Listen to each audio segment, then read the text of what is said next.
Whoa! Over a dozen cards banned and a rules change. I think we can all agree Wizards of the Coast is doing a great job managing Magic the Gathering.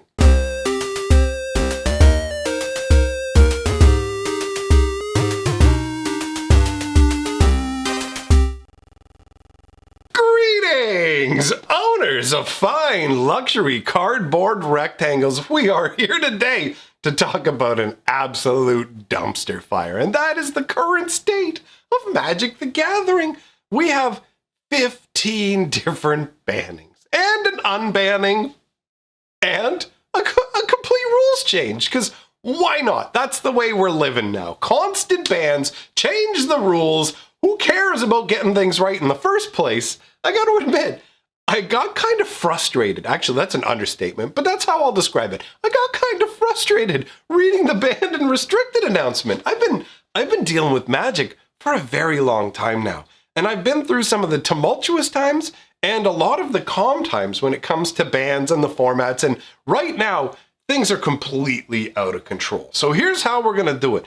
I'm going to read off all the bans for all the different formats. Then we'll go through their announcements and whatnot. That's when the cards will come up on the screen. So when I go through the initial list, just wait until we're talking about the card, then I'll pop it up. All right. So in Historic, we've got Omnath, Locus of Creation banned and Uro, Titan of Nature's Wrath banned. Now, Omnath was previously suspended in Historic, so that's not really going to cause much gameplay change. The environment's going to stay the same. Omnath just gets the full-on ban. Surprise! Wow, they made broken cards in current times? I'm so shocked.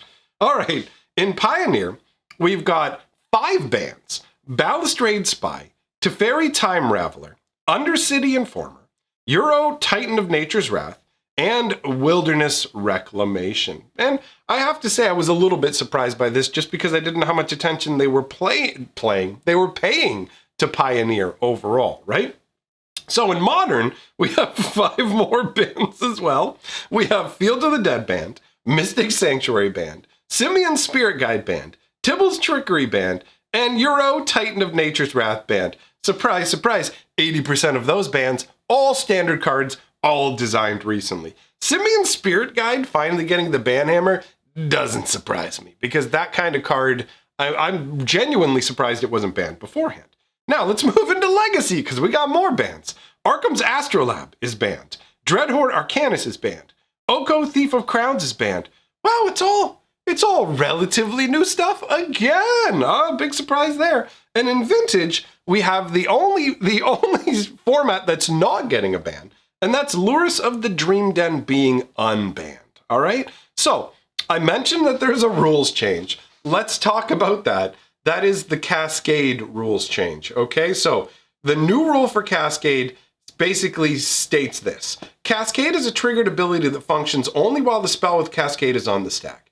Cascade means when you cast this spell, exile cards from the top of your library until you exile a non-land card whose converted mana cost is less than this spell's converted mana cost. You may cast that spell without paying its mana cost if its converted mana cost is less than the spell's converted mana cost. Then put all cards exiled that way that weren't cast on the bottom of your library in a random order. So, if it's not really obvious to you what the change is off the top, it's a really simple tweak. What they're doing is they're changing it so that when you're dealing with like dual-faced cards, you can only cast the side of the dual-faced card that's actually cheaper than the Cascade spell you cast. So if you cast a Cascade spell that costs 3 mana, and you hit a flip card with 2 different sides, and one side is 2 mana and one side is 7 mana, for example, you can only cast the side that costs 2 mana. So you won't be able to cascade into huge, expensive spells anymore unless you've casted a huge, expensive spell with Cascade. Now, I have to say this obviously pulls Cascade's power level back down, which I'm all for, but to me, it's very worrying that this is the second time in the last roughly year or so that Wizards of the Coast has full-on made a rules change where it's like, we're just going to change how a mechanic works. It is a sign that essentially they don't care anymore about making sure things are balanced and things work retroactively with cards or whatever. I mean, they're barely testing for standard, let alone older formats. And so the new philosophy seems to be just make broken cards. We can literally change the rules of the game as we go. And I'm not a huge fan of that because Magic has a fairly established history of not changing how mechanics works now. And I will admit there have been some here or there, right? Trample is one example. There's a few different ones that have had slight tweaks to the way they work. So whatever, you may feel differently about that. Now let's talk about the actual format changes that they have going on here. So for Historic, starting out with Historic, decks built around Uro, Titan of Nature's Wrath, are the most played in Historic. Wow, it's almost like when you make an insane advantage engine that gives you life and draws you cards and lets you accelerate land drops. It's almost like that's too much on a card. It's almost like that's insanely overpowered and should have been really obvious. So, Uro Titan of Nature's Wrath is the most played in Historic, and these decks have been for a while now. While other decks have contested for that position, the steady dominance of Uro Titan of Nature's Wrath shows it's too powerful for the format, and yet they thought it'd be fine for Standard. They thought it would be fine for Standard. And Historic is literally just barely more than what Standard has to offer, right? It's just an arena format. Anyways. Because of the examples of how this card is performed in other larger formats, we don't feel like we need to suspend the card to see how the format reacts. To increase the diversity of decks at the top of the Historic metagame, Uro Titan of Nature's Wrath is banned in Historic. Omnath Locus of Creation is currently suspended in Historic, and our data indicates that diversity and interest in the meta would be harmed by reintroducing the card now. Because of this, Omnath Locus of Creation is moved to banned in Historic. Well, color me shocked. Omnath's not insanely powerful or anything, and we certainly don't have an environment where casting a creature who costs 4 different colors is difficult to do, right? Oh, dude. Anyways, okay. Let's move on to Pioneer. It says, our vision for Pioneer is to be a collection of the most fun, powerful, and iconic cards and strategies from recent Standard formats. However, there is a dividing line between powerful and iconic and overbearing and unfun. Yeah, there is a line. Maybe what you should do is not heartily jump over the line when you're designing the cards in the first place. Like, how is it not obvious that overbearing and unfun is literally what Uro is short form for? Do you know what I mean? Like, I can't accept that it's not obvious, which means they just know. It's like they make this insane garbage and then just go, maybe this time. Hey, you know what? If we start a fire in the living room and leave the house isn't going to burn down, right? Like that's what it feels like. And it's just so frustrating. It's so frustrating. So, in this update, we're addressing several cards and strategies that we feel cross the line and aren't representative of the play experience we want Pioneer to offer. What's first? Oh, look, it's Uro, Titan of Nature's Wrath again. Surprise! It's become one of the most dominant creatures in Pioneer and is featured in several of the most played and most winning decks. When they originally envisioned this Standard, Omnath would have been legal, Uro would have been legal, Oko would have been legal, all this stuff together. Like, the stuff on its own, they can say, oh, problematic, overbearing, and unfun. You make a bunch of these. It's like you set 8 fires in the house and then go, why is it burning? Why is the house burning down? Oh, God. It's so frustrating. Ultimately, we feel Uro's power level is out of line with other cards and strategies available in Pioneer. Play data indicates, and community feedback supports, that the metagame will be more fun and diverse without Uro. Oh, really? In addition, we're taking this opportunity to ban Teferi Time Raveler and Wilderness Reclamation. I wonder why. These are cards that previously overstayed their welcome in Standard. Removing Teferi Time Raveler will have the added benefit of lowering the power level of Niv to Light decks, which were among the most played and most winning archetypes. Without Teferi Time Raveler to hold them in check, we're concerned that metagame share of Wilderness Reclamation decks would rise, so we're choosing to preempt that outcome. Do you notice how we're seeing this thing happening over and over where they're going, okay, we've got to ban this because it's too powerful. And, but when we ban that, this other too powerful thing is going to be a problem. It's almost like they're making way too many insanely powerful cards. Who would have thought having a planeswalker who says your opponent can only play the game at sorcery speed and you have the ability to bounce and draw off of would be a problem. Who would have thought that just getting a bunch of free mana, doubling your mana at the end of every turn, would be a problem? Who would have thought that? It's almost like it's incredibly obvious. All right. Finally, we're seeing a concerning win rate and metagame share for the Oops All Spells deck, which uses Balustrade Spy and Undercity Informer to mill its entire library, having no cards that count as lands while in the library.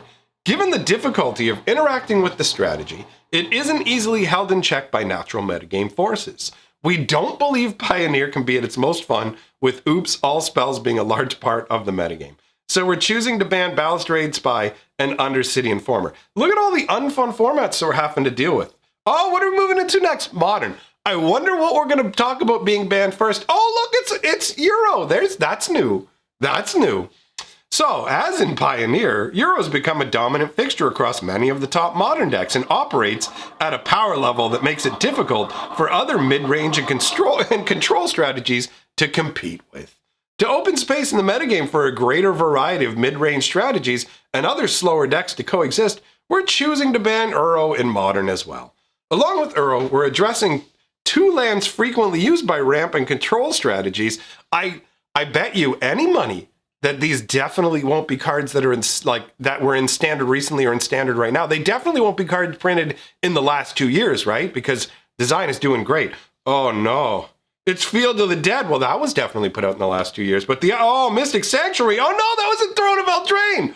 Oh no. No, so why? Both lands create repetitive and non-interactive game states in the late game for relatively low deck building cost. To promote more back and forth gameplay and interaction over win conditions, we're choosing to remove them. Oh, I'm so surprised. Now, let's move on to a card that actually makes sense and probably should have been banned before.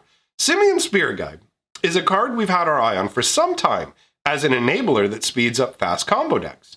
As the modern card pool has grown, so too is the capability for decks to assemble early game-winning combinations from hand, with some recent examples including Oops All Spells, Charbelcher variants, and some builds of the recent Tibbles Trickery. Oh, wait, Tibbles Trickery is causing problems? I definitely didn't do a video saying that bans were incoming on this card, but I was told by people that I didn't know what I was talking about. That's weird. All right, so to slow down the category of combo deck as a whole and give opponents more time to set up interactive plays in the early game, Simian Spirit Guide is banned. I feel like it should have been banned before.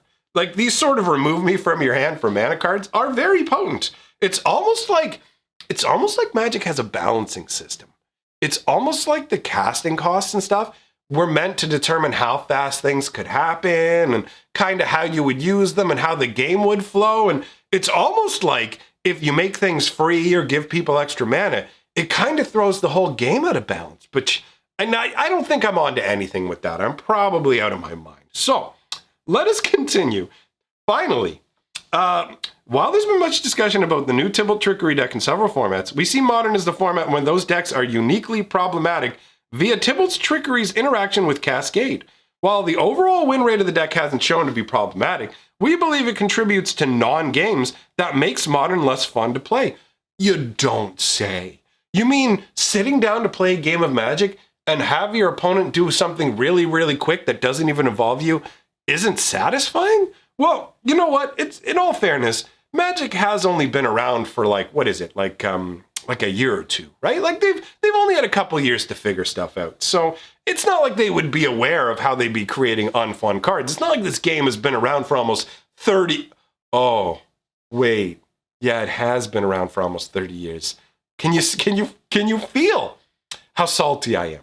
I read this, honestly, and it's good that I didn't record the video right away because I was fuming. I'm so angry about how Wizards of the Coast is horribly mismanaging things. Anyhow, maybe we'll talk about that more in depth in another video. Anyways, as the goal of this update is to shake up the metagame into a more fun spot, we're concerned that a continued metagame presence of Tibble's Trickery decks would work against that goal. Therefore, we're banning Tibble's Trickery in Modern. What did it take? Like 2 weeks from the set coming out? Horrible. Okay, let's move on to Legacy because bans are in every part of town. So, While balance hasn't looked problematic in Legacy, we've heard community feedback that a few cards have come to draw too much focus for the deck building gameplay. And cue the cards that were recently printed. Oko, Thief of Crowns. Who would have thought? Who would have thought an insane card that can handle almost anything and is wildly unbalanced would be a problem? So Oko, Thief of Crowns has proven powerful in other formats. But with Legacy having an especially high overall power level, we've been waiting to see whether it would fall in line with the average power of the rest of the metagame. Over time, we've seen Oko continue to remain a major metagame presence. Literally saying, hey, Legacy is a really high-powered format, so let's wait and see what happened with Oko. Oh, the fire we set in the living room is spreading, boys! Who would have thought? Oh, God. Oh, God. Legacy is a format that should offer tremendous variety of deck building options. I'm losing it, guys. I'm losing it. It should reward innovative deck construction and tuning. Because of its power and flexibility, Oko can provide an easy answer even to unanticipated threats and defenses, and generally homogenizes gameplay patterns in a way that's counter to the spirit of the format. Therefore, we're choosing to ban Oko, Thief of Crowns. It's too strong for Legacy. It's too strong for a format where you have access to every answer the game has. Barring a few cards that are banned in Legacy, you literally have options of everything. And Oko's too powerful for that. And they put him in Standard like it was nothing. Oh my God. I would love to see how bonkers and busted Standard would be with none of the dozens of bans we've had because of Standard. I would absolutely love to see what Wizards curated and fully realized version of Standard would look like. How poisonous would that be, my friends? That's insane. Anyways, let's move on. Let's move on to another card that shouldn't have been made. Arkham's Astrolabe is another card that has contributed to the power and consistency of Snowco decks. Oh, wow. Oko had such an impact that he's writing the name of the decks. That's great. Snowco decks. Traditionally in Legacy, deck builders need to make choices about whether to have easy access to many colors or build a mana base that's resilient to disruption like Wastelands, Blood Moon, and so Arkham's Astrolabe allows mana bases to have both high color flexibility and high resilience to mana denial. Well, in Wizards of the Coast defense, it's not like they knew that this was going to work that way. Again, this game is brand new, right? And Legacy is a format with very few cards. How could they have predicted this? How could they have predicted this? Okay, so shut off the sarcasm and keep going. All right. So, ultimately, we think a narrow class of decks having such resilience for a relatively low investment is an advantage that leads to less metagame diversity. Yeah, making overpowered nonsense is a problem. Speaking of overpowered nonsense, next, Dreadhorn Arcanist has proven to be powerful and game-defining in a way that further adds to cards and strategies that were already among the most powerful, like Temur Delver. Without Oko, we anticipate that Dreadhorn Arcanist strategies would only become more prominent. Ultimately, the community sentiment we've heard is that Dreadhorn Arcanist makes gameplay revolve around it too early in the game, and that too many games come down to whether an opponent can immediately remove it. Therefore, we're choosing to ban Dreadhorn Arcanist in Legacy.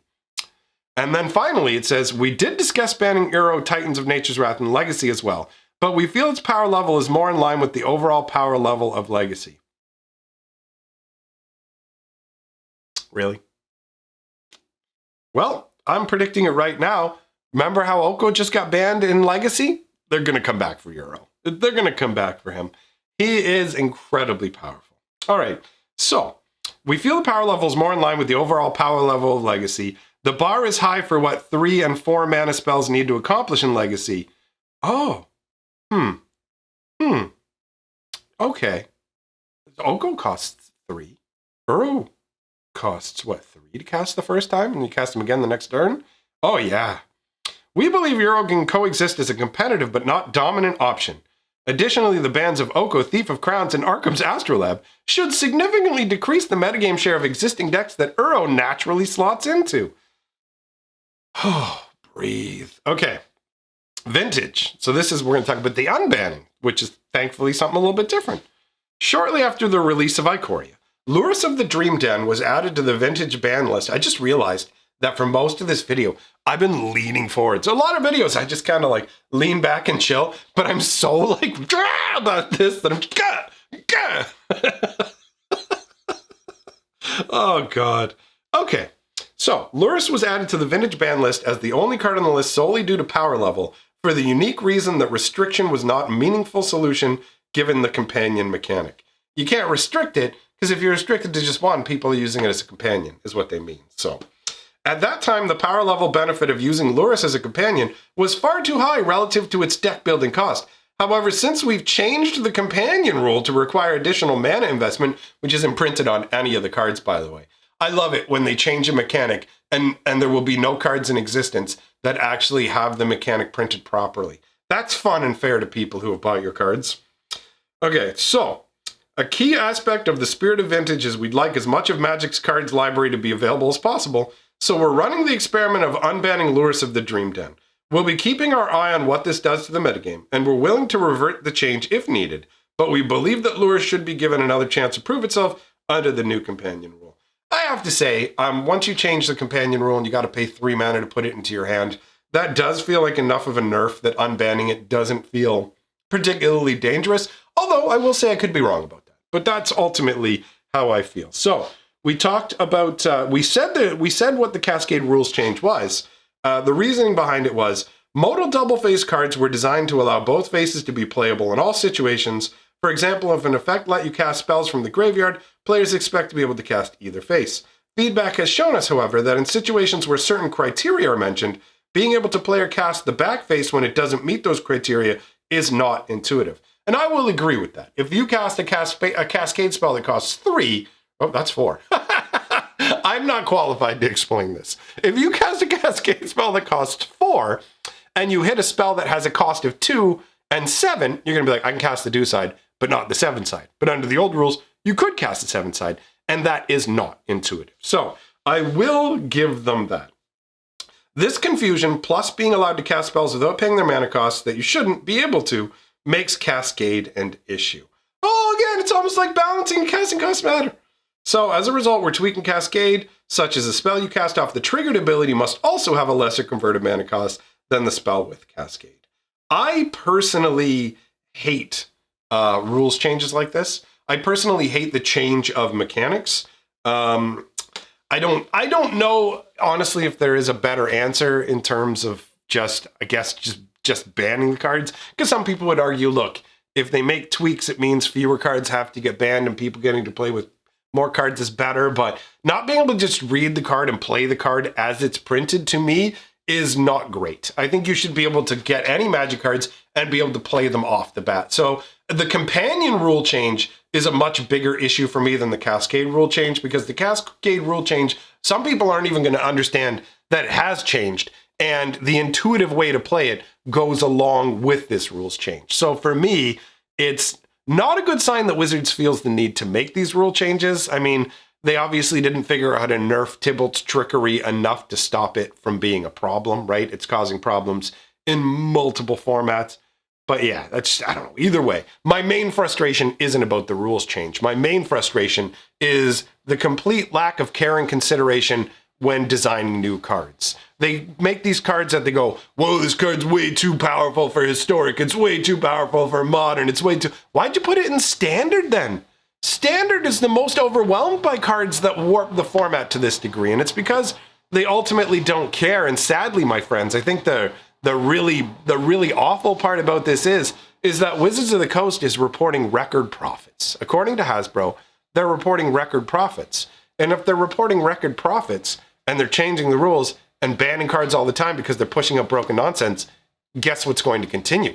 There's no incentive to change, because the only incentive to change is a financial one with Wizards of the Coast, and that incentive doesn't exist. So I have to admit, this has been a very frustrating announcement for me. Like, seeing so many cards banned and really just having it rubbed in our face how little Wizards of the Coast is paying attention to balancing things is just really frustrating for a long-term player like me who's seen the game with much better management in the past. But Let me know your thoughts. I've gone on over long, so it's time for you to share your thoughts.